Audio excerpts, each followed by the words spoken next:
Yeah, hello everybody. Today I have a guest with me called BabaSam Shelley. Um, and he put a comment on my YouTube video. I can't even remember what the comment was, but it was a really beautiful comment. And for some reason, destiny, as we just mentioned, God's will, I clicked on his video, and the first video that came up talked about yeah, the shift that happened, and where like a lot of his illnesses fell away straight away after this shift. And it reminded me of my shift that happened when he was speaking in 2011. Like I could really recognize what he was talking about. And yeah, I just thought it'd be really beautiful to speak with him and see what comes. So, welcome, Sam. Hey Lisa, nice to see you. It's nice to be here with everyone. Yeah. Um, so, what I discovered from clicking on your channel was that prior to whatever we call that happened, this shift, this movement, this non-shift, there yeah, there was a lot of suffering and hardship in your life. It's quite extreme, your story. And then it seems that in that shift or in that movement or non-movement, um, everything changed. I was just wondering if you could tell everyone a bit about that.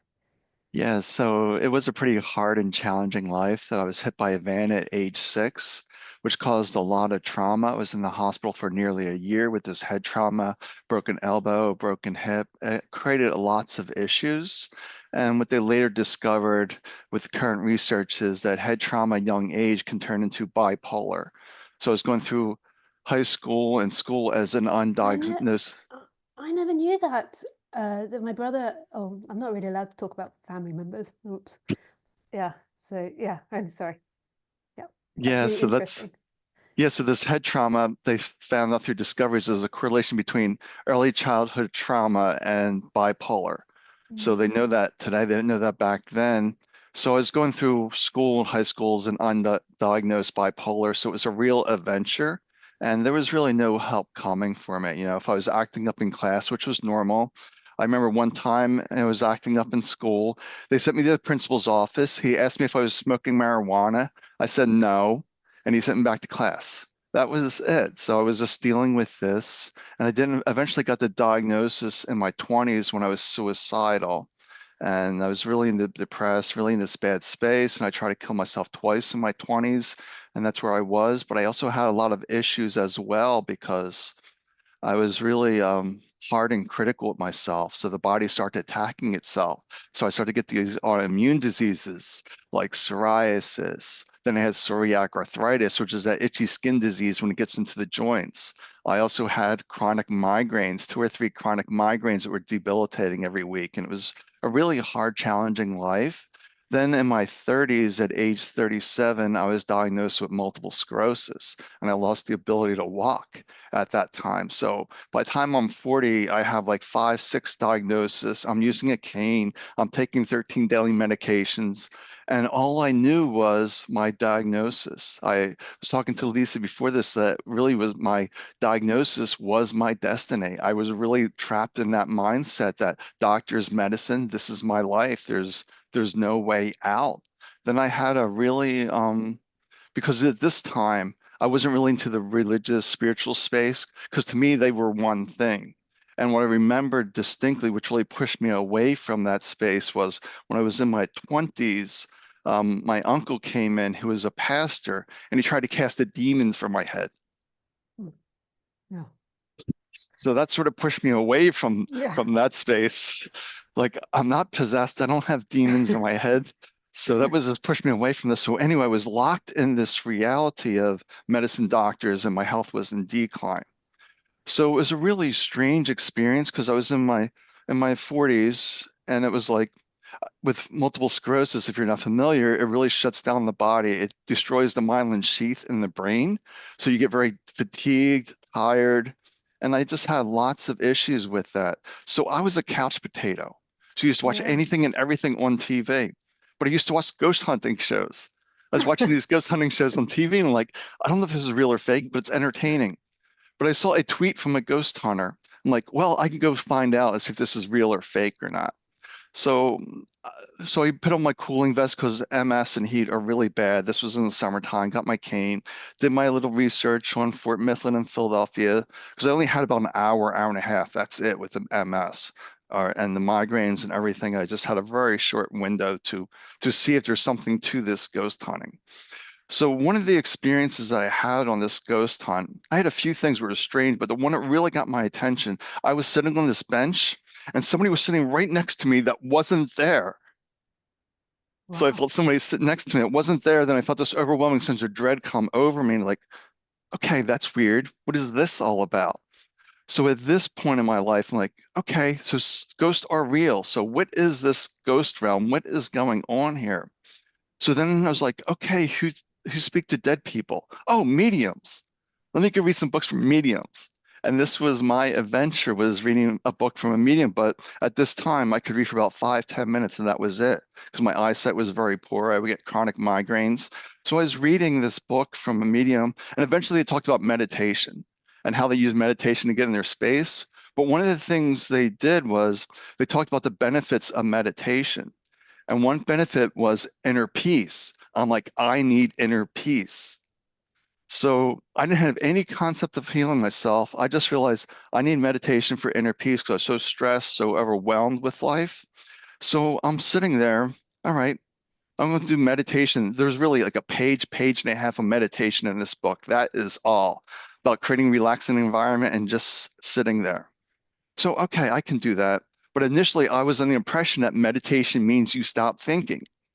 So the mind would start thinking and be like, stop thinking, mind thinking, stop thinking. So this went on for about 4 days.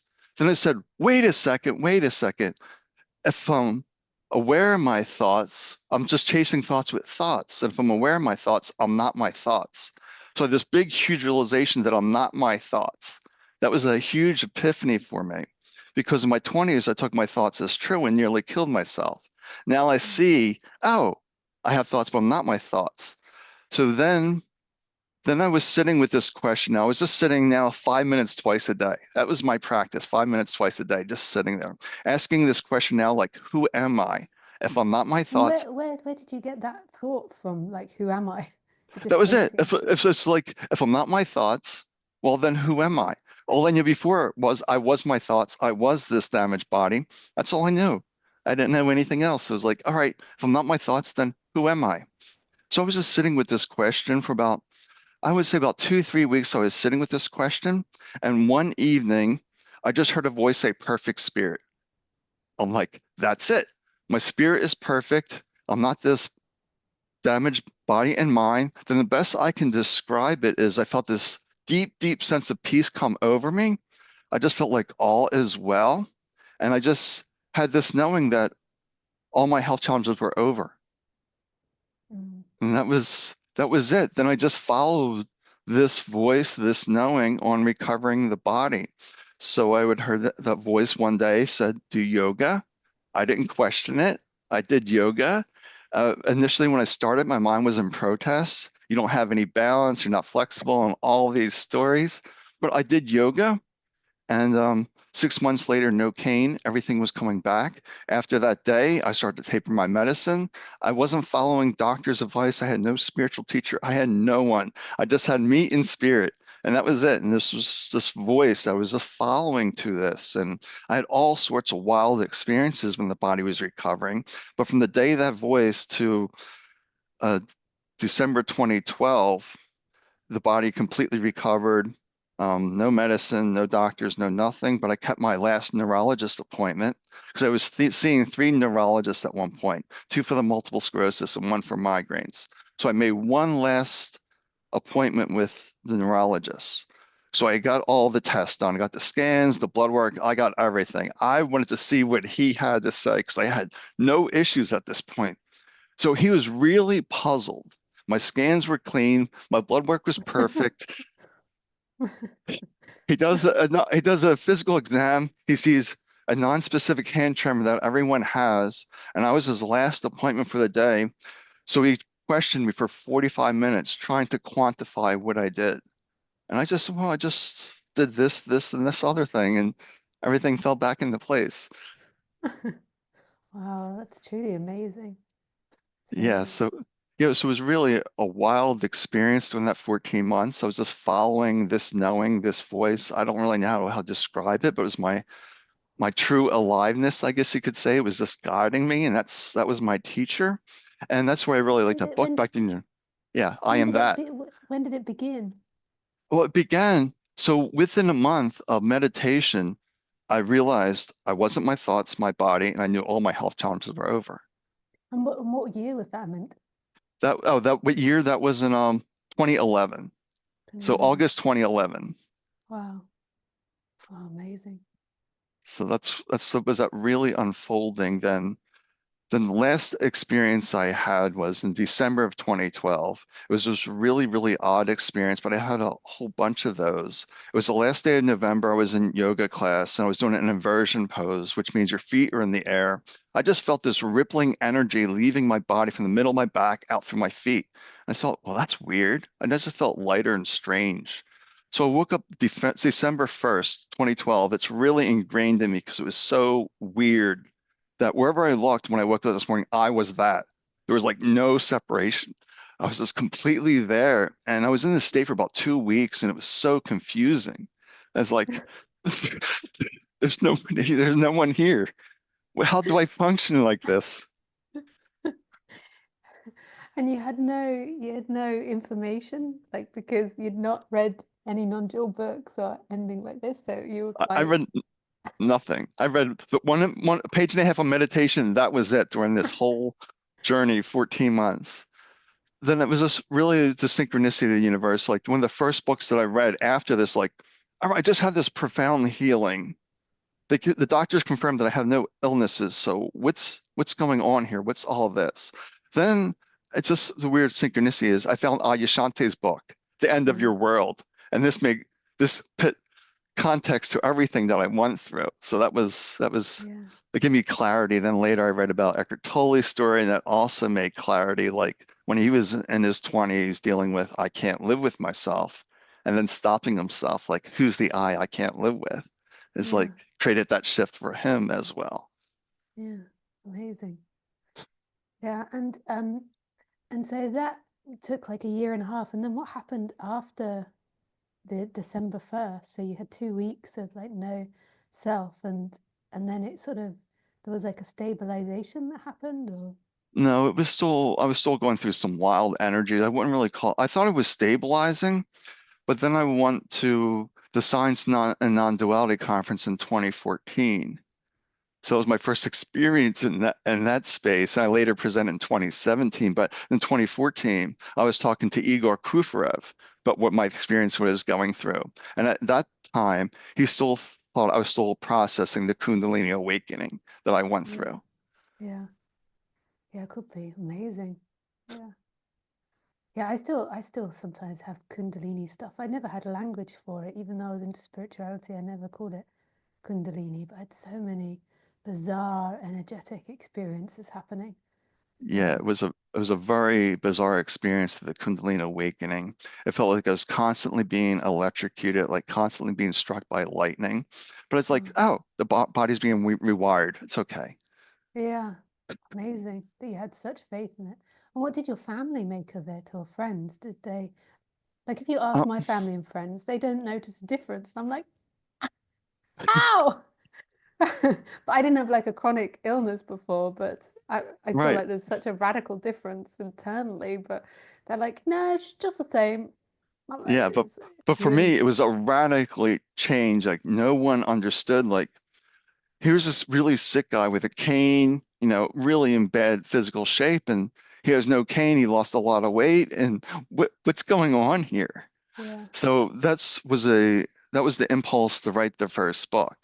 Was yeah, like I just need to explain about a little bit my process. So I wrote that book, and it was called I Don't Dwell because at that time I wasn't dwelling in thoughts. I wasn't really. I was just here, and it was just a strange reality. It's still a little surreal that I was so sick for so long and now I'm suddenly healthy. It was yeah, really a wild integration process. And I had to leave the corporate job that I had in like 2014. I just couldn't function in that space anymore. I was always laughing at them when they're having these really serious business meetings. I would just be sitting there laughing, like, why are you taking this so serious? Yeah. And so now do you work with people or you Yeah. write books? So you write books. You've written I, how many books? I've written two books. The first book I give away, and you can find it on my website. I just give that first book away. That was actually a traditional publisher. They went out of business, so I just give that a book away now. The second book I have out there, but I think it's too advanced for people. It's about breaking the habit of negative thought addiction. But most people don't even aren't even aware that they have negative thought addiction because they are their thoughts. Yeah.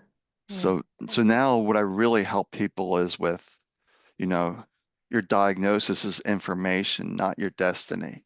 That I really want to work with the people that are really trapped in that label that you see this all the time, like I have multiple sclerosis, I am bipolar. They're completely identify with that diagnosis. They need to see that that doesn't have to be their case, that all these experts are telling you that you're incurable, but that deeper essence within you, it never said that to you. Yeah. Yeah, totally. Yeah, sometimes when I'm working with people, so when you're working in non-duality, you come across quite a few people with chronic illnesses. And one thing I notice, not all the time, it's so different, but is that it's often the person with chronic illness, they might have had it for like 20, 30, 40 years. They feel incredibly stuck. And it's very difficult um, to get past that stuckness or to work with that stuckness. You know, they Yeah. feel very like that nothing will work for them because they might have tried lots of things and there's something in them that's maybe given up. Yeah. I don't know how you work with that or deal with that. Yeah, I face that every day. People will say, "Oh, you're special. I can never do that." Yeah, I see that frequently. It's like, you can do this, and we can work together, and we can get through these issues. But for me, I was also in that space to, I can never do that. I can never heal. I really need that paranormal experience to shift my reality. Oh, there's something else here that we can't see. So I needed to have that direct experience. Like no one could have probably gotten across to me at that point because it was all I knew was doctors and medicine. I didn't know this other world. And we see this in these chronic illness groups, migraine groups, whatever it is in Facebook. There's 50, 60,000 members in these groups, and all they know is medicine and doctors. And if I go in there, they look at me like I have two heads. Like, what are you talking about? yeah, You never had all of this stuff. You were misdiagnosed. I'm like, no, I yeah. have three phone books of medical records. Wow. So you actually go into, this is very brave, you go into these groups of people with chronic illness and then you attempt to speak to them about it? I do on occasion when I'm feeling like, let's see if anybody can, and usually I can't make any headway there because they're just like, they're talking about the latest medicine and how they're doing. And it's like, so I just ask people, on my own page, I just ask people, hey, I'm doing this new program to help you find your inner healer. So I had like 30 people reaching out for me. So I'm working with eight of them. I took some of the eight of the most challenging issues, if you could say, and I'm just working with them. And it's really interesting the results that they're getting in such a short amount of time because I saw my own self that within a month, I knew it was all over because Yeah, I knew that deeper essence. So now it's my experiment. What can I do with these eight individuals that are chronically ill? What can we do in yeah, that month time of getting them? So it's really a two-part process that I'm doing with them. So I'm seeing them week to week, but I'm also having them do a daily practice like I did. But then I'm also sitting with them daily and doing a spiritual transmission to them. And I can't explain the work that I do, and it's really unusual. Like I can work with doctors in the spiritual realms. It's really unusual. So like this woman came to me like 60, 70 years old. She's like, I'm scheduled for right knee surgery. I really don't want right knee surgery. I'm like, okay, let's see what we can do. And I'm talking to her like, do you know this doctor that came forward? She's like, oh, that's my childhood doctor. Well, he's making a joke that once a patient, always a patient. So to this day, she still doesn't need right knee surgery. It's taken care of. I can't yeah, explain it. yeah. Oh, so you work with people that have passed as well, or I don't know what you call that, like people Well, who, I like we are the eternal energy that we're always here, whether we're in body or not in body. So it's just we get attached to this form, but we're not that. So I can't explain all these weird experiences that I've had and how I work with individuals and the experiences they get when I'm doing these transmissions or doing working with the doctors. Because I worked with a Peruvian shaman once. That was it for my spiritual training. Back in 2015, it's like, what can I do more with this? And he taught me how to bring in the doctors from the spiritual realms. That was it for my spiritual training. Otherwise, it's been following spirit.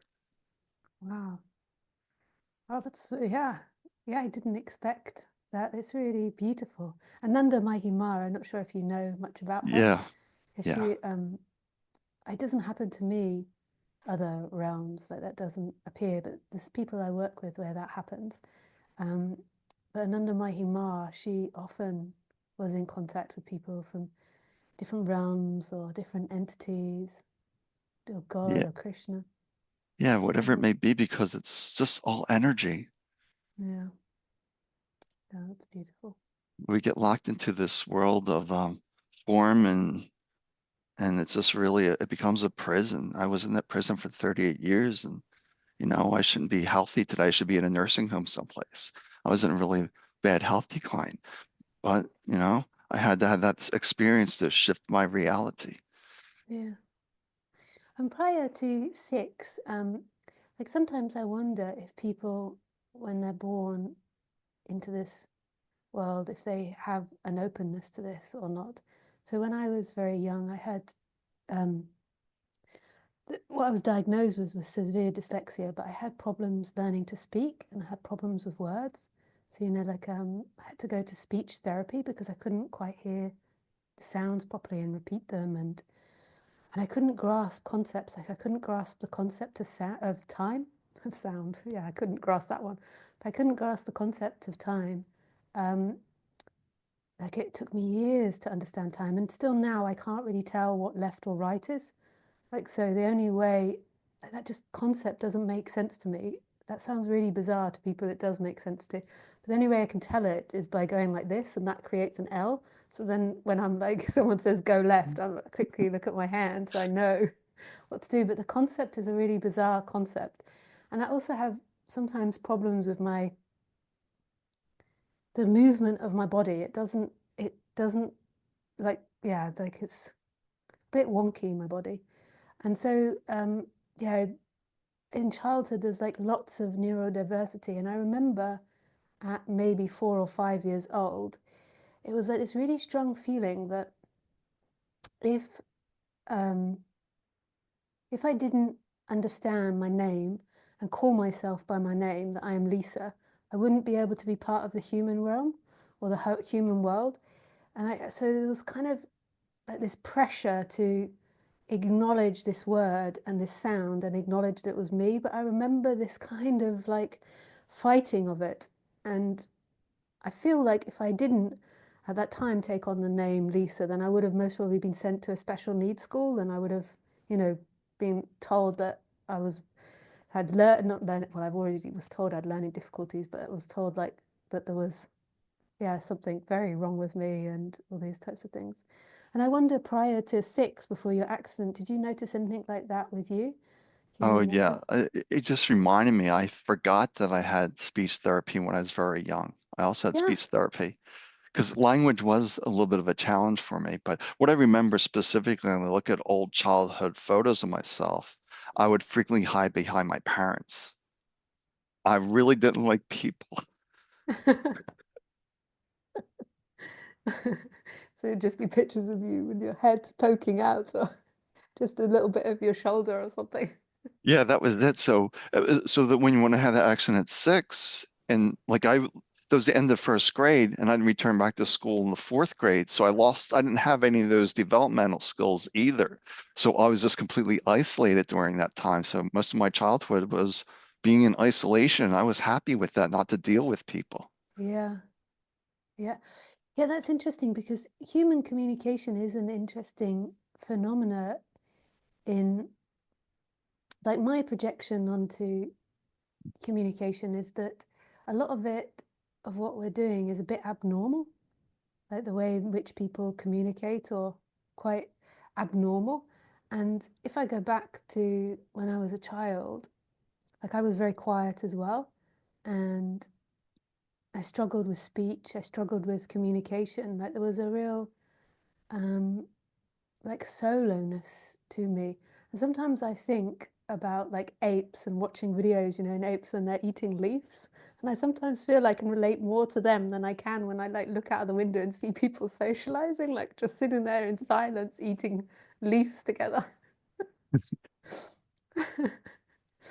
Yeah, I don't That's know an how you interesting feel. image. Yeah. Yeah, that was probably the most confusing thing for me though, when I was one with everything and no separation was such a confusing time. And I had no one, there's no spiritual teacher or anything. It was like, all right, I'll see what this is all about and figure things out. Then eventually I got some sense of separation. But even my reality is so different today. Like after I went through the Kundalini, like nothing is solid to me anymore. Everything vibrates. Oh, yeah. Including your sight? Well, where do I look at, I can see the vibration of everything. It's really unusual. And do you see the vibration as like lights, or does it look like the object's vibrating? It looks like a shimmer. Best way I can describe it, it looks Shimmer. like a Yeah. shimmer. Yeah. Yeah, I experienced that. I did wonder if it was because I'd taken too much acid when I was younger or something. Yeah, I had none of that stuff. It was just I just had pain and suffering and medicine and doctors. But yeah, I have this experience of everything shimmering, but I never really gave it too much attention. It gets more when the lights are out. Like everything shimmers more when the lights Mm. are Yeah, I just had so many weird experiences that I can't explain. Like early in my journey, looking up from my bed and there was no ceiling, I just saw the sky. out. Yeah, Just there's, there's so many weird experiences. I talked about a little bit of them in my first book, but I don't want to emphasize them too much because people think, "Oh, I never had this experience," or never had this experience." And it's like we don't know what experiences we're going to have. We're going to have the experiences that we need to have. yeah. Yeah, because nothing that our thoughts are telling us are the truth. So the idea that the ceiling is there is only an idea. So if we are open to everything, then anything is possible.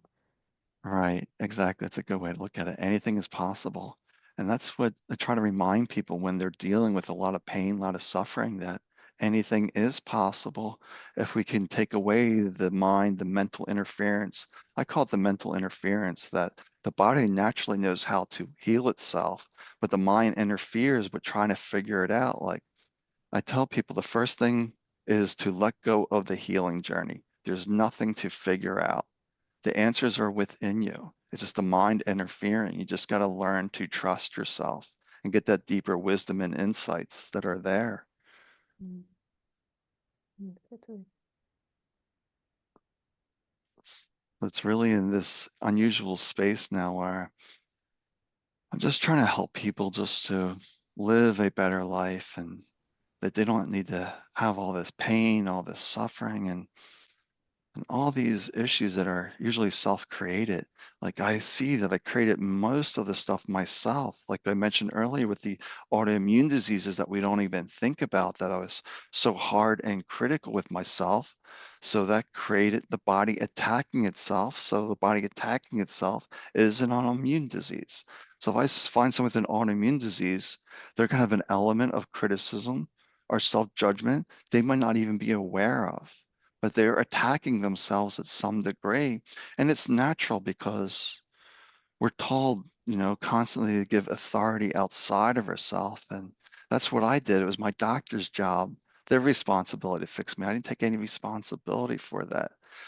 But just through that meditation and simple 5-minute practice was, oh, I'm not my thoughts. Yeah. That was a huge, huge shift. And I know you talk about all these different types of awakenings, but to me, it was just one one long process for me. I didn't really define them or separate them. It was just like, oh, okay, I'm not my thoughts. I'm one with everything. I'm having this Kundalini awakening. It's just all unfolding. But I guess it probably would have been helpful at the time if I had somebody to talk to that could relate to that because I had no spiritual people around me. That'd be crazy.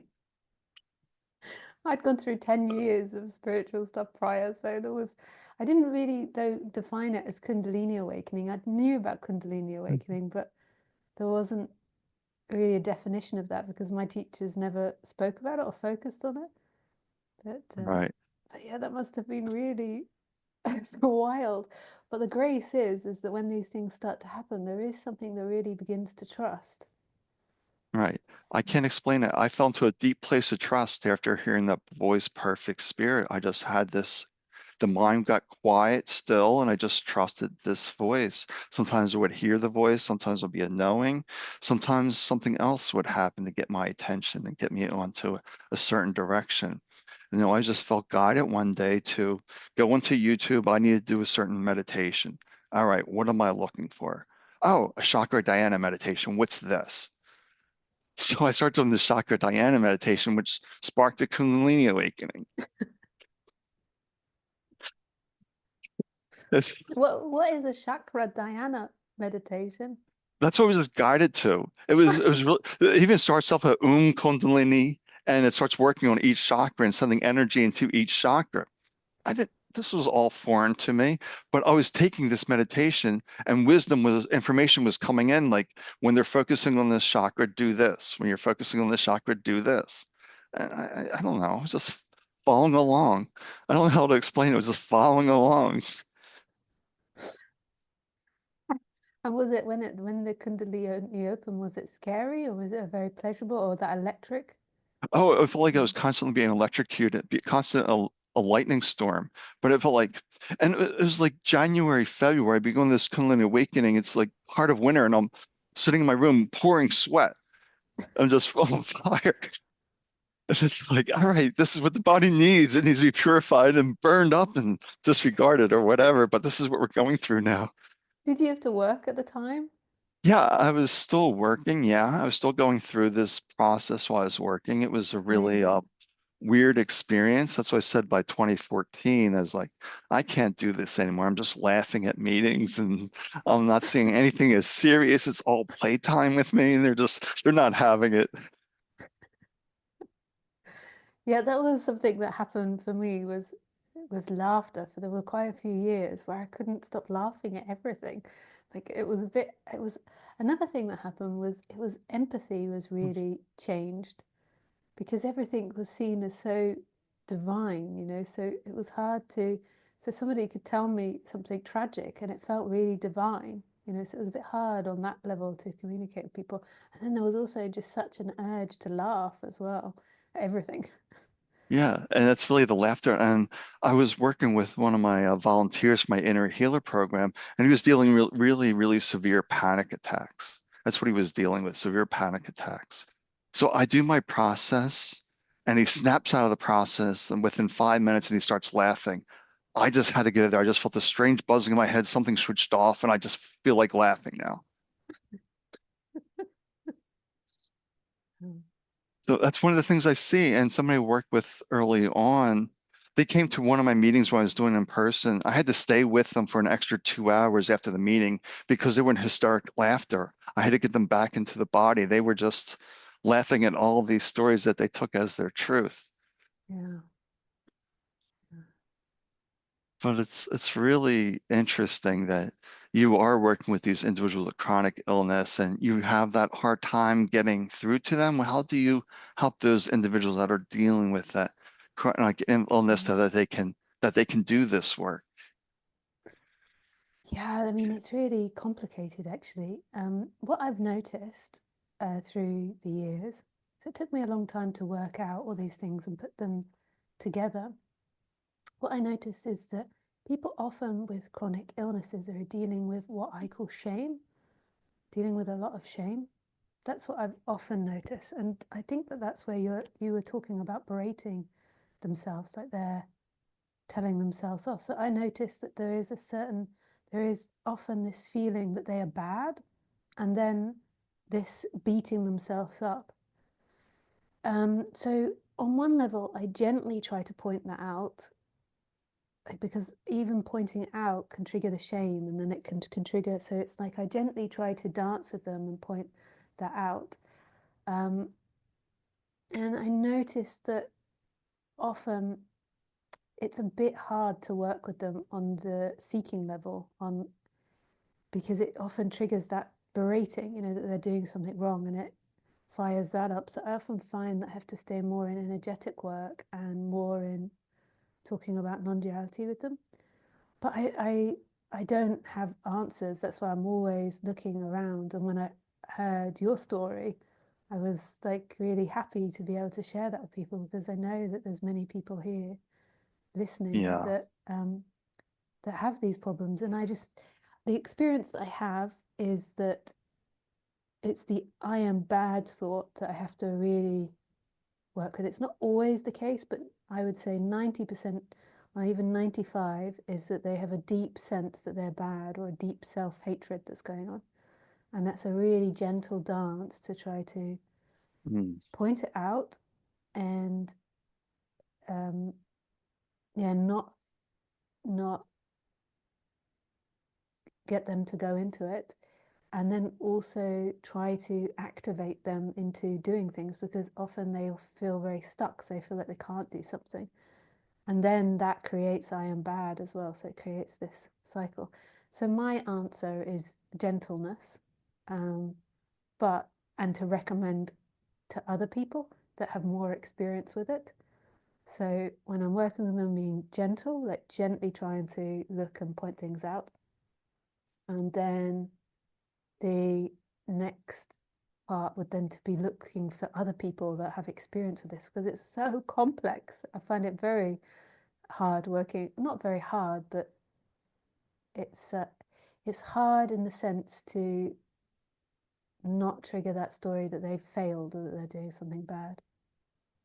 Yeah, it really brings up a good point because I just brought up a memory too. I also had a lot of guilt, shame. I was hit by this van at age 6, but I saw the van coming at me, but I couldn't get out of the way because I always felt like guilty, shameful, like why didn't I step away from the van? Then I later learned in life that we don't develop the skills of avoidance till age 17 or 18. That's a very complex skill. So I could see the van coming at me, but there's nothing I could do. I didn't know how to avoid that. So I always Yeah, felt guilty and shameful that I could have avoided this. But no, this driver should have been driving slower because I was getting my ice cream and getting around the ice cream truck. And I saw this van coming at me, but he wasn't looking at me. He was looking to the side, but I couldn't avoid it. yeah. Oh, yeah, that's interesting. And so there was always a sense of shame that you'd done something wrong, that you had Right. caused it of something. Yeah. Yeah. So that was a really strong element that I just thought of that when you're just talking about because later learned in life that, oh, it wasn't my fault. I couldn't have avoided this. That's why we see the school zones with the slower speeds because kids don't have this skill. Yeah. Another thing when you were speaking that when I've worked with people is that often they've had head traumas in early childhood. Not often, but sometimes I've noticed that. So with this family member that has manic depression, they they fell off a cliff when they were like 3. And nobody really knows what happened to them. It was like a really mysterious event. So they fell off this big cliff, which they should have died from. But somebody was standing at the bottom of the cliff and caught them, apparently. This is like a really weird story. They sort of cycled their tricycle over the edge. And then someone caught them, but it was like a really weird event. And there's always been a lot of suspicion around what happened there. And they were brought back. We were camping in a caravan. They were brought back. Hmm. Maybe they were 5 actually. But there's always this like really weird thing there. And I've always had this like feeling or intuition that something happened there which yeah really affected them, but we never really knew the ins and outs. And yeah, so there's that. And then another person I work with, they had severe head trauma. They fell off, they were at school climbing these bars, and then they fell off them, and as they fell down the bars or something, they hit all their head on every bar, Hmm. like here at the back of the head, which is meant to be a really soft area. And they were in a wheelchair for many years, and they got out of the wheelchair from somebody working with them with their head trauma. Like it had never been diagnosed or recognized before, but somebody like an alternative worker began to do physiotherapy on the head trauma and said that they thought that that's what brought on their chronic pain, a lot of their problems. And then they managed to get out of their wheelchair and everything, but they still experience a lot of chronic pain. But they Hmm. can walk, and It's amazing. It's phenomenal, the recovery that they did make. Yeah, that's a good point with pain. I call pain the great distraction. It's really hard to do meditation when you're in pain, when you're uncomfortable. It's really hard to separate yourself from the body when it's such a strong emphasis that the pain is really strong. So I really try to guide people not to focus on the pain and try to relax that, because if you're focusing on it, it's going to expand, it's going to make it larger. So we need to try to find a way to back off on that pain. That's one of the things I'm fortunate that I have some tools that I can work with someone and I can reduce that pain. And it's really interesting. If I can take somebody from like a 9, 10 level pain down to a 2, 3, then I know there's a mental element and I can work with that. And not 80% of the time that is a case, but if I can, somebody's in 8, 9 level pain and I can't reduce it, then I know it's physical and there's really Right. not much I can do with that.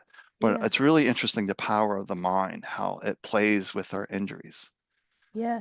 And that's another thing that I realize is that if I prescribe, so I don't prescribe too much, but if I am going to prescribe, I would say stay with the I am, the sensation of I am. And then often people in chronic pain, they find that their pain gets worse when they do this. So it gets more heightened. So I mean, I don't know what to say to them then. What I say is there something else that you could do where you don't focus it in the body? But I don't know the answer to it. So what do you do to reduce people's pain? Like, what's that process? Well, it's really more like the best I can describe it. I really don't know how to put language on this, is that I'm dropping into my meditative state. I'm having them relax. Then I just blend and merge with them. So if they're feeling pain, I will feel it. Then I'll Mm, dissolve it within me and it'll dissolve within them. That's the mm, best I can explain it. that's really beautiful. Yeah, that is Yeah. very real compassion. Yeah. So it's really difficult when I'm working with groups and there's 8 or 9 individuals. It feels like I'm going through a war scene or a battle zone because I'm just feeling all of these various issues in my body. I'm like, okay, we're working through these. And we're dissolving all of this, and And it when you finish with the group, does it go away instantly, everybody's energies, or do you have to do something to help yourself afterwards? now it usually dissipates pretty quickly, but I need to give myself about 2, 3 minutes of just sitting and grounding. Because if I get up out of that space and just walk, it feels like I'm going to pass out and get really dizzy. It just feels like, so I Yeah. just really need to take 2, 3 minutes and just ground myself, and then everything is fine. Yeah. Yeah, that's it's so interesting, the similarities, because that is the way that I work with people too. It's like a feeling like I blend with people if I'm working on their seeking patterns or something. And then we go through a process of relaxing and undoing them together. But I feel like the other person doesn't always know that's happening. So it's like a secret that, I mean, now people are listening to this interview, but in the moment of it, it's like a silent thing that's No, happening. well, they're gonna feel something when I'm working with them, and I warn them, don't be concerned if you feel like you're being touched. People walking around are hearing voices, and sometimes they'll get that, and sometimes they'll just experience, like this person with the panic attacks felt this really strong buzzing in his head, and something switched off. Some people feel heat. One person I was working with recently, I really have a lot of success with cancer for some reason. And so this person's dealing with a lot of cancer pain. So after I'm doing this session with her, I'm like, well, how are you feeling? She's like, I feel good. I feel relaxed. Then I'm like, how's your pain? She's like, oh, I forgot about that. There is none. Amazing. And do you find that emotions come out of people as well when you're releasing their pain? Oh, absolutely. Because there's like sometimes it's not unusual for somebody to just be shedding tears as this energy just releases. It's very common for people to shed tears. If they're not shedding tears, then they're laughing. That's usually the two emotions. You're either shedding tears or you're laughing. That's pretty much the two primary emotions that I'm seeing, because there's that stuck energy. You could call it stuck energy that's been trapped in the body that we are releasing. So crying is very good, is laughing is very good. One of the things that's unusual for me that I find after working with people, I'll just start sneezing. And it's like me clearing the energy out. Oh, that's funny. I can, and then my whole world's a mystery. I don't know what's going on.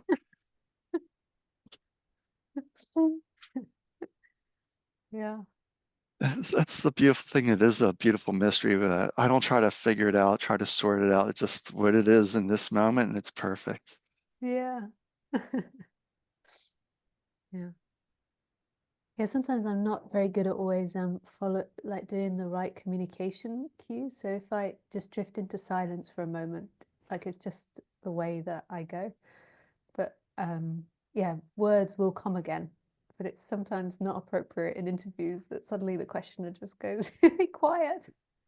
That's fun. I can go quiet too, because we see that if you really hear, then all is well. Does anything need to Yeah, be discussed if all is well?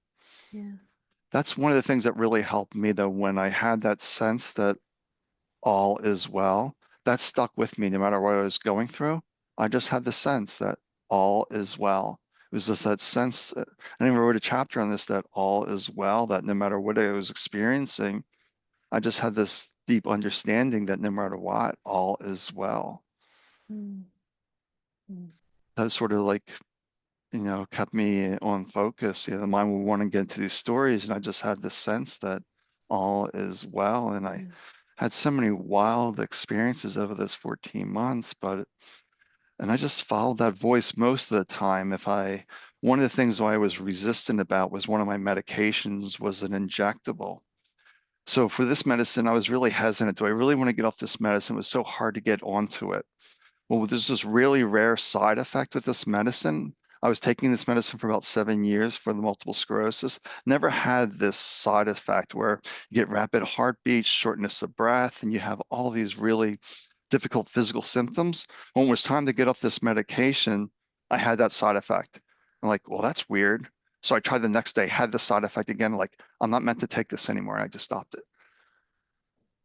yeah, So I had things like this happening to me all the time. Like when spirit was, so that's when I really learned to really, really dive and trust in spirits. Like, yeah, spirit will give me some indications that you need to get off this or you're going to have these effects.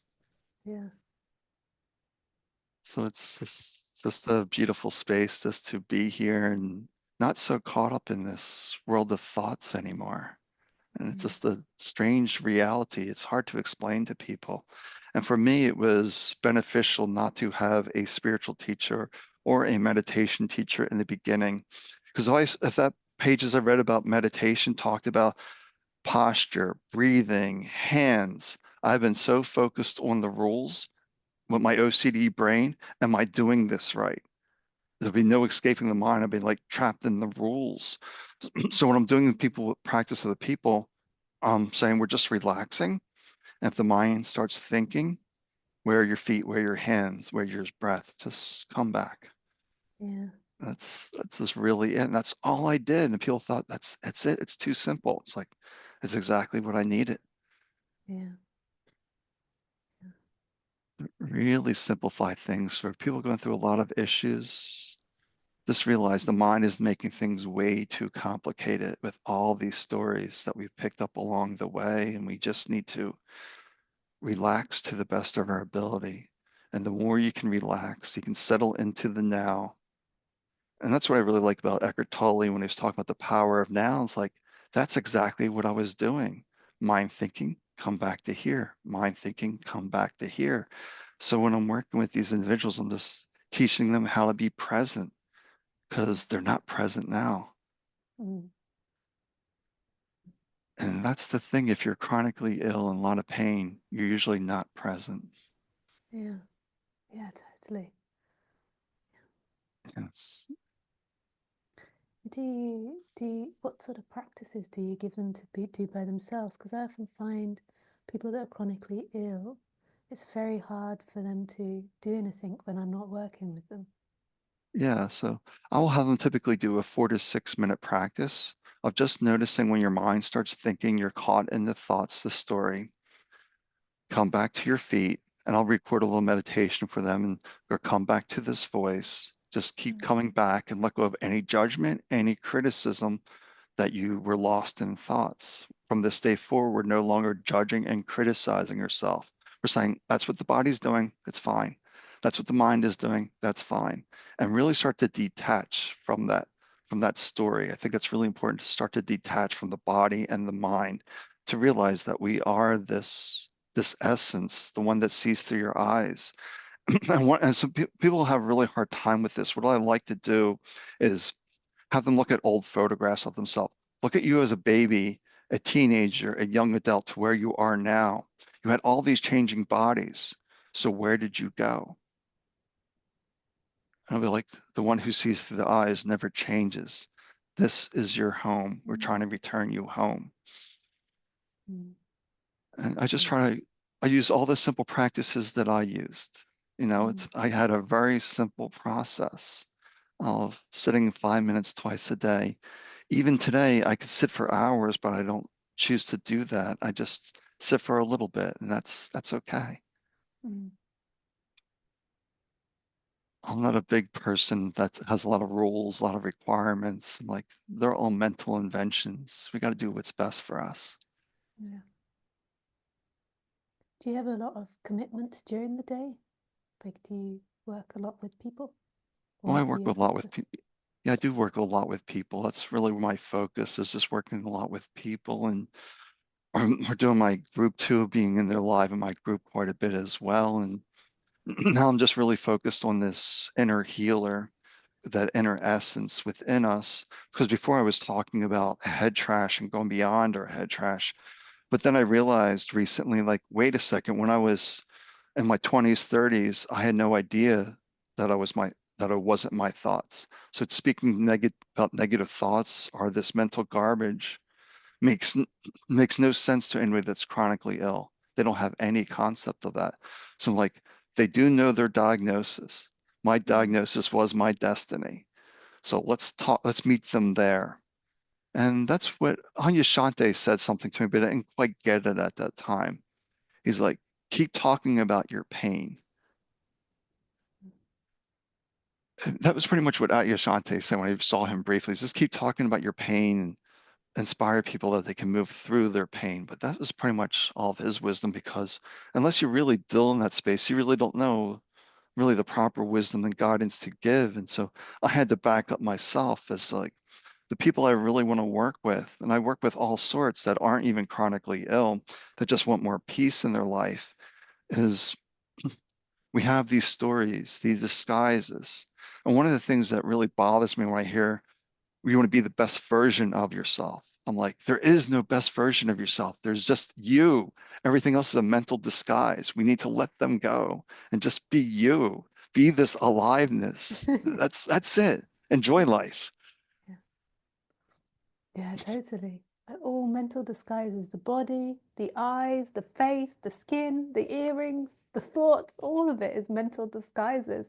Like, there's nothing which isn't a disguise. The only thing that is us is what is. Mhm. It's Yeah, so and beautifully put. it's really weird when I see individuals now because I see vibrations and things shimmering. So when people like hair vibrates different than the face, than the earrings, and so people look really strange to me now because they're wearing all these different objects that are vibrating different, and it just looks really strange. So I can really see that it is the disguise. Oh, she's wearing this wig today with these things hanging off the ears. So it really does look like a disguise to me. Yeah, But that's really it, that everything is a mental disguise, and we just need to come back to that which is real, that essence that never changes and will always be here. yeah. In some shape or form, it will be here. And a lot of people that you work with, you said it was too deep, the like understanding about their thoughts. So do you come across a lot of people that haven't been into this subject before? They haven't been into meditation, they haven't been into looking at their thoughts or emotional release. Right. So the people I selected for the volunteers is most of them do not have a spiritual practice. I would say Mm, 7 out of the 8 don't have a spiritual practice. They don't know any of this concept. They just know their diagnosis and what they're dealing with and all their pain and discomfort. So that's why I'm giving them a daily practice. I say, every day you're doing this, I'm sitting with you, I'm sending you grace every day. And then when we do these one-on-ones, then I'll do a more intense healing and bring forward to doctors, and we'll see what we can do. So it's really a two-path. And I just, to me, this month of February is really the experiment with these 8 individuals that I'm really working with intently, because I never sat with anyone for 30 days straight. I'm just really curious what's going to happen when I'm sending grace to them every day. With because So you send, so you sit with them each individually or as a group? no, each individually. So Wow. a lot of my time, I'm spending a few minutes or 5 minutes or whatever I feel called. I'm bringing this person to my mind. I've already connected with them. I know their energy. I'm just like, okay, we're just doing this, but I don't know what they're doing. So I'm not doing anything too intense. I'm just trying to soften the mind. Is my intention to soften the mind, let them relax. And it's real interesting what they're saying. Like somebody's a business owner. He's like, my business is increasing. Somebody works with the public and people are being nicer to them Mm, because we're softening this resistance that we have to whatever it may be, abundance or interacting with people, and just softening that mind. And I can't really explain how this is coming about. It's just unfolding. mm, I'm not like planning this out. It's like, oh, okay, it's just unfolding. But it's just trying to back up a little bit and say, okay, I'm missing something. I've been talking about this head trash for a while. People don't know head trash, but they do know diagnosis. When I had that aha moment, like, where was I? Where was I when I was 20s and my 30s? And my diagnosis with my doctors. See, I had a team of 7 doctors. That was it. 7 doctors, 13 medications. I had a cane. I had 6, 7 diagnoses that were quote unquote incurable. And you could find millions of articles out there saying that this is incurable. But I remind individuals, your aliveness never once said to you that you were incurable. And when I was working with somebody with the advanced stage of Parkinson's, and I get them into the space and I'm asking him a question. Did your spirit ever say you were incurable? And he said, no, mm, because I've witnessed things that have no logical explanation, like it myself. Like, where did these all go? It just vanished. And mm, my doctor could never logic it out. It was mm. beyond his training. And always, I was initially bothered, like when I was in my 20s and suicidals, that my psychiatrist never asked me, why are your thoughts true? Because he himself was his thoughts and body. He didn't Mm. have that understanding that we have thoughts, but we are not our thoughts. Yeah. When I was younger and I just started teaching, my mum, she runs a carers group. She still runs it for people that care for people with mental illness. Um, and she runs it and they get together every month and they have people coming to speak to them. And my mum decided that I would go in and teach them non-duality. And I was like, oh, are you sure? Like, she doesn't really know what non-duality is as such, but yeah, she was like, yeah, you go in and you teach them. My friend came along with me, luckily. So I started saying, you're not your thoughts. And these people got irate. And I couldn't work out what was going wrong because to me, I was like trying to teach them to meditate. Like I wasn't really going for non-duality, but I was like, just watching the thoughts pass. If anger comes, you're not the anger, you're not the thought. And they were getting so angry with me. And so my friend jumped in and he started explaining to them that they think. And I was like, oh my God, they don't realize that they think. They just are that.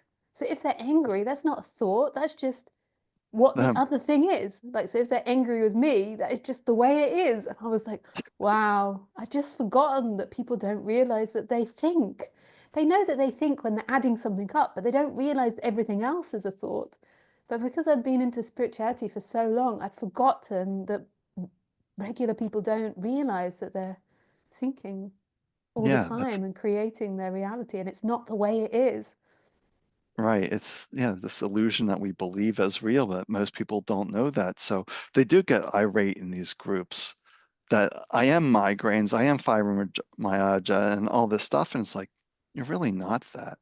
Yeah, They don't understand, because very few people are really truly awakened to what their essence is, the aliveness. And yeah. from the aliveness, then all things are possible if we can remove that mental interference. And that's the best I can describe it. The mind is monkeying around in things that it doesn't need to be monkeying around in, like trying to figure out how to heal herself. It's too big for the leap for the mind to understand. The mind doesn't know because it's basing everything based on a past experience. Yeah.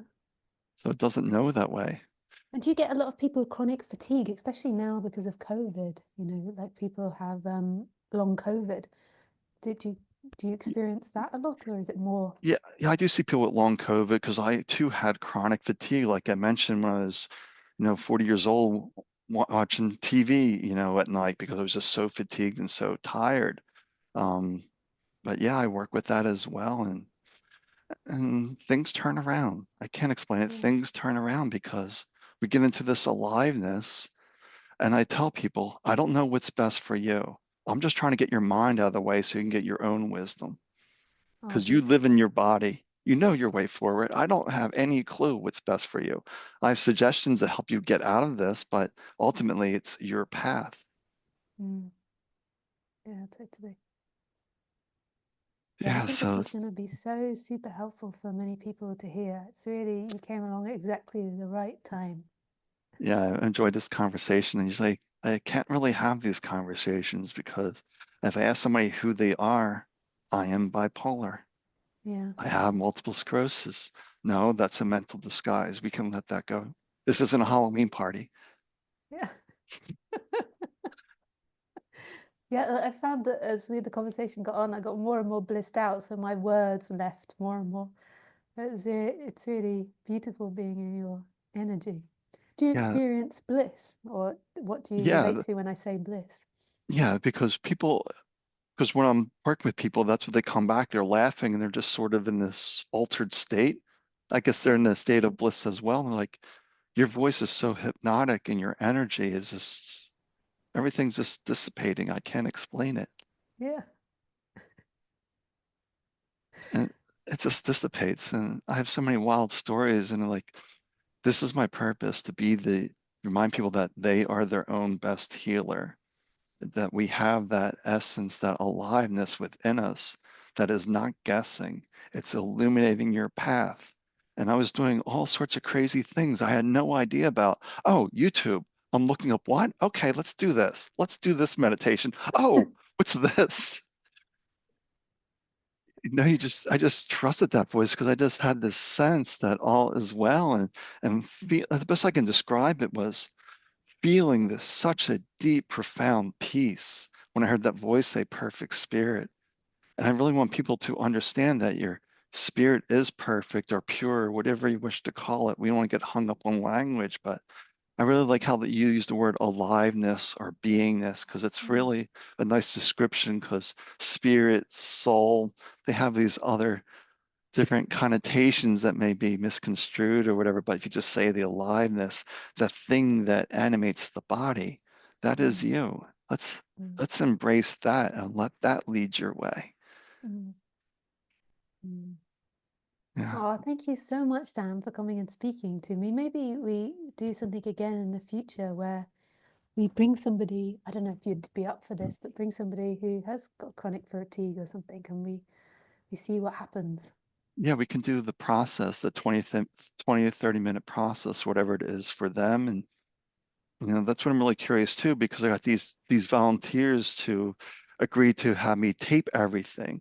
So eventually I can put things together so people can see that this person was in really extreme pain before the session. Afterwards, you can see she's just a different person. A half hour Yeah. later, you would not recognize her. She's completely changed in that half hour. Then I'm just amplifying that with their own practice of returning to what I call the home. I'm bringing them home to who they are.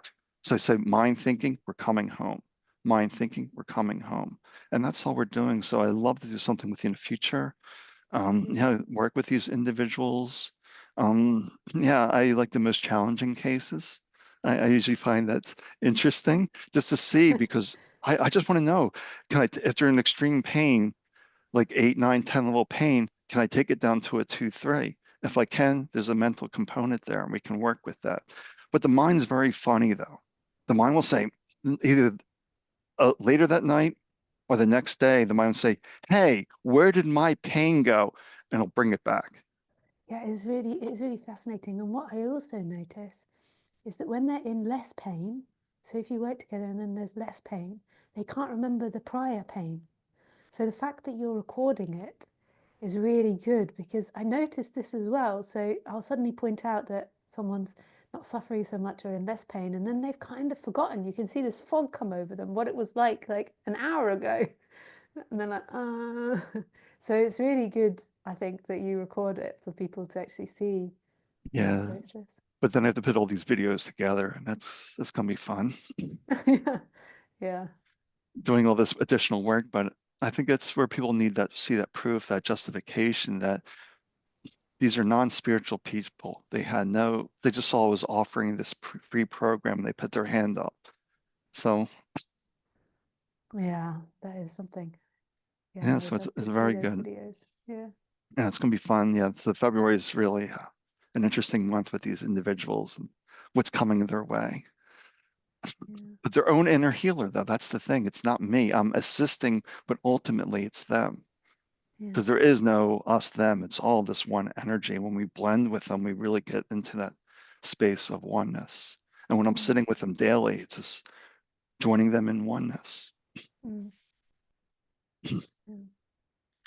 Well, Nice. Yeah, thank you so much, Sam. Really beautiful to meet you. I just stopped the yes. record now. So, but yeah, thank you. Yeah, it's beautiful. Thank you. Enjoyed being here.